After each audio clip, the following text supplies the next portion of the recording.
and today I'm going to tell you about this bear and why it's important to me. In June of 2006, I was attempting to hunt down the perfect present for my great-grandma's birthday party. I had been thinking a lot about all the things she had done for me over the years, and I was determined to find something special. There's not going to be any generic candy and chocolate from me. I should mention at this point, she was about to turn 106, and you can just imagine how many pounds of chocolate she had received over the years. As I contemplated different presents, I thought about how my grandma had been the one to sit down and teach me how to read at a very young age.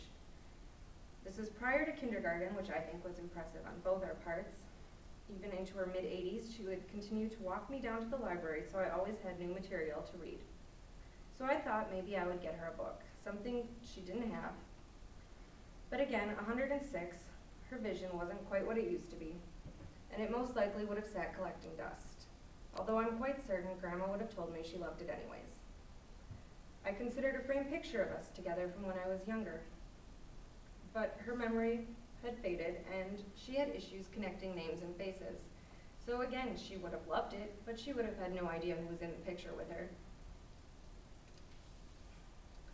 Our family get-togethers now included name tags due to Grandma's memory issues, so that she wasn't having to constantly ask us who we were. Although she loved us all, no matter she had no idea who we were. So I was running out of time as the day of the party approached, when my goddaughter pointed out a shelf full of bears. Each had their own theme and song to go with it. As soon as I heard this one, I knew it was perfect for Grandma. You know how long I've loved you. You know I love you still. Will I wait a lonely life? My goddaughter, of course, pointed them out for herself and was quite upset when I bought one for Grandma and not her. In fact, I continued to get evil looks shot at me throughout the rest of the day, as she still thought the universe revolved around her. On the day of the party, I watched as my grandma opened present after present. She got all the usuals: candy, flowers, pictures of random people. But when she pulled out my bear, she lit up. As soon as she heard it sing, she acted like a little kid at Christmas. She made everyone at that party come and listen to this bear sing over and over throughout the day.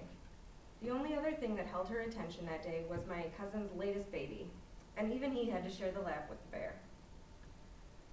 Over the remaining 2 years of her life, I would hear countless stories of how people had been to visit her, and the first thing she always did was pull this bear out and make them listen to it sing. After the funeral, the bear came back to me, and every time I look at it, I see my grandma lighting up like a little kid and think about all those people that have been forced to listen to it sing over and over and over again throughout the years. And that makes me smile.